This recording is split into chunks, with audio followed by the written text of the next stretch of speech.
This is before we started tearing the car down, got it back to the shop, getting ready to go ahead and start the disassembly.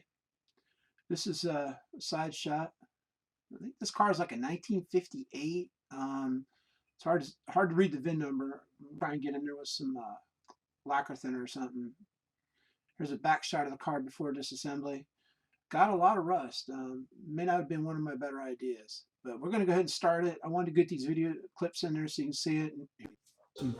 I got some images of it before I started disassembling it. The sheet metal, believe it or not, the fenders and the hood, they got some rust in them, but they're not that bad.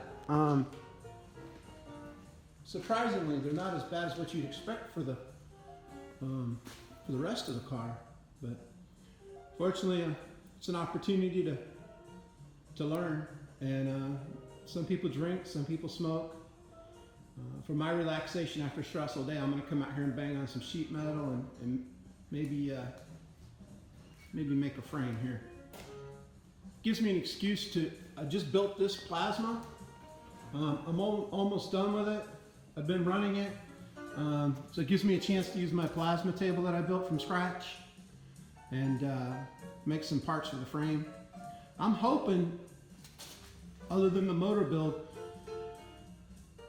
probably the sheet metal and the metal for the jig and the frame will probably be the most expensive thing to start with as far as the car is concerned. The shop's a mess right now. I built that gantry to bring my mill in a while back, and here we are, right? I'm using it for everything else.